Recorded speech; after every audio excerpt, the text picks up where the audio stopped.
I'm back with another video of how to improve yourself, and today we're talking about confidence without pride, how women can build a healthy self-esteem without being arrogant about it. You can be confident and still be humble.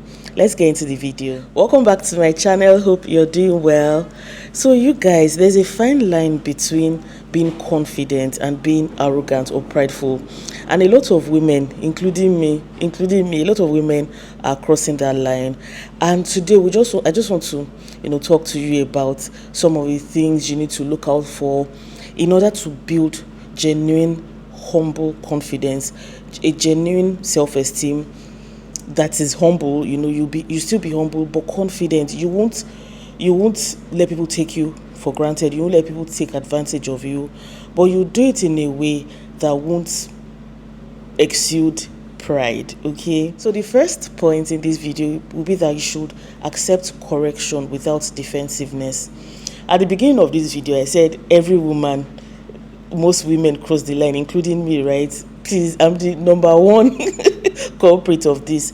Accepting correction without defensiveness is something that we easily fall into that trap of trying to defend ourselves and stand up for ourselves. I know I can say that for a fact for myself, that a lot of times when someone, especially a loved one, wants to say, oh, you did this, sometimes you want to defend yourself, that so you want to defend yourself, showing that you're confident in your decision and you're confident in what you did. But sometimes it can come off as being arrogant and prideful. I know I've gotten a lot of remarks about that when I want to defend myself, when someone is trying to correct me, and then it sounds like you're just being arrogant. And I'm like, but I don't mean to be arrogant. Like in my mind, when the person goes, I just go, I'm like, but the whole aim is not for me to be prideful. I'm just trying to tell you that this is what I know, or this is what I'm sure of, or blah blah blah. And so the first point, like I said, would be for us to accept correction without being defensive. God has been helping me with that a lot, and I just try to not react to every correction, not to react to when someone says something, a negative feedback for something that I want to do or a decision I'm trying to make. I just try to take it, just take it and just try to come to peace, or come to terms with it, or be at peace with it. And I can't do it on my own, and I've not been able to do it on my own, because left to me as a human being, as a fleshy person, I will react. I'll give you 1 million reasons why you are probably wrong, and I'll just try to be defensive, and it comes across as being prideful.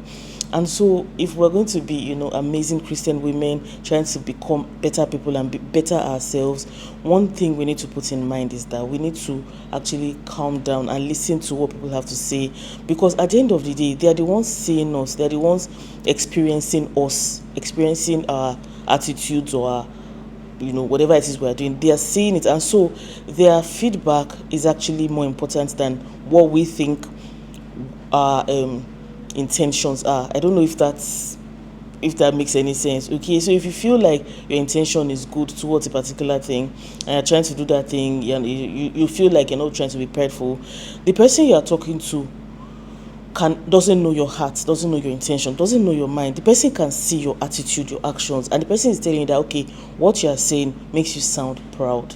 Okay, so if you are taking the correction, you just say okay, and then you go back to your room or wherever you're going and go and ask God to give you the spirit of humility, that you can show confidence in what you are doing and still be humble without being arrogant or prideful about it. Another way to build a healthy self-esteem would be to celebrate your gifts, all of your strengths. Celebrate them without exaggerating them. So you're celebrating them from a place of gratitude and thankfulness, rather than from a place of comparison and pride that please, I'm so beautiful, or please, I'm so talented, please, I sing so well that nobody can sing better than me.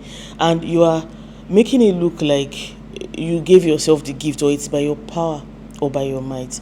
You can celebrate your gifts, whatever gift you have. You might be someone that knows how to cook so well that nobody compares to you in this world. You might be someone that knows how to maybe draw or act, or it can be any gift.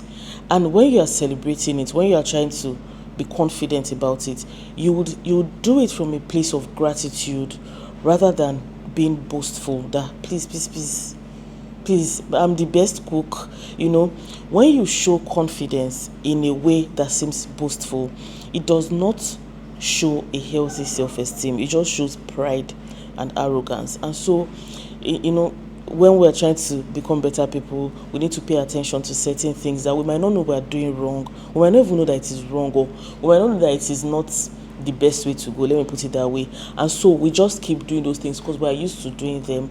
And that's why I'm doing this video today, because I'm a culprit as well. Okay, so yeah, when you're celebrating your strength, celebrating your gifts, make sure you are doing it from a place of thanksgiving and not from a place of pride or boastfulness. This is my favorite.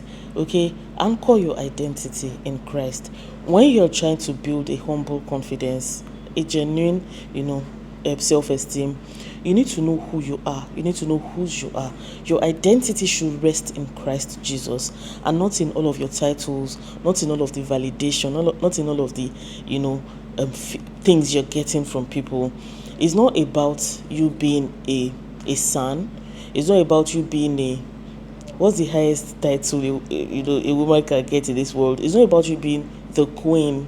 Okay, it's not about you being the first lady. It's not about you being the best architect in the world.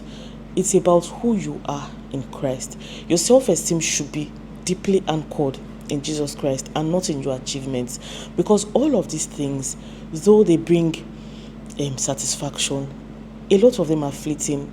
You should know who you are in Christ, and your confidence, your self-esteem should come from who your Father is, who Jesus Christ is to you, and not from the validation or the applause you are getting from people. Because people are dead today and they are gone tomorrow, but Jesus Christ never fails. He will never leave. If you really want to have a healthy self-esteem, make sure your only source of strength, your only source of confidence is Jesus Christ of Nazareth. Another point would be that you should practice daily self-reflection. Just be genuine with yourself, okay? Ask yourself questions every single day. Am I genuine? Am I trying to really work towards a goal, or am I just trying to compete with that lady? Am I trying to be seen? Am I trying to be clapped for? What am I doing this for? Why am I doing this? Am I trying to show people pepe? Be genuine with yourself. Make sure all of the things you are doing, to grow, you want to become better. Make sure it's because you want to please God and you want to actually live a better life and be better. Make sure your intention is not to compete with people or show them pepe, or just show people that you can do it. It's not worth it. It's not worth it, okay? If you're going to build healthy confidence and a healthy self-esteem that is humble and that pleases God, you're going to be true to yourself. You're going to ask yourself questions. Whatever steps you are taking, whatever you are trying to do, make sure it is genuine. Make sure it is not out of spite. You're not doing it out of spite. You're not doing it out of arrogance. You're not doing it just because you want to prove yourself. It's not worth it. It's very important for you to be very, very true to yourself. So the last point in this video will be that you should build discipline and not just motivation. Look, if you are going to become better and achieve amazing things for yourself, you need to have your own back, and you need to keep promises that you've made to yourself. Don't just rely on the random motivations that, you're watching one video, someone is encouraging you, or you are listening to a podcast and you are pumped up. Because motivation will fade away. When the podcast ends, maybe you might follow through with what the person said for 1, 2, 3, 4 days, and then you go back to your old self. We all do it, okay? We have, or don't let me say we all do, let me say we all have the tendency to not go through with certain things that we want to do. I don't know if this happens to everybody, but I can say for a fact that for me, sometimes I'm motivated that, yes, I'm pumped up. Today I'm going to the gym, okay? By the first 2 weeks, you'll be gingered. After the 3rd week, that's when you start giving the excuse that, I need to go and pick the children from school. I need to go to the market. That's when, before you know it, you've not gone for 3 weeks. I don't know if that happens to anybody, but when you have, because that's motivation, but discipline, when you are building something genuine and you're promising yourself that, this year I'm going to register for a master's program and I'm going to finish the entire program, and it's difficult. It might not be easy, it might be tough, but every day you are showing up to your classes. Every day you are doing something. You are being genuine with yourself. You are building discipline. It's not just motivation. You're not being gingered, because being gingered when you are pumped up, it goes and comes like fuel price. Okay, so you need to be intentional about keeping, keeping your own promise to yourself, and being disciplined about whatever you want to achieve. When you do all of these things, you'll be on an amazing journey towards building a humble self-esteem. You'll be confident in yourself, not out of pride, not out of boastfulness or arrogance, but you'll be confident in yourself in a humble way, knowing that your only solid rock is Jesus Christ, and that you cannot fall, you cannot fail, because it's always behind you. And so you're just living your life with that confidence. You're not looking for trouble. I hope this video has been encouraging and inspiring, and I hope you've taken one or two things from this video. I'll see you in my next video. Bye.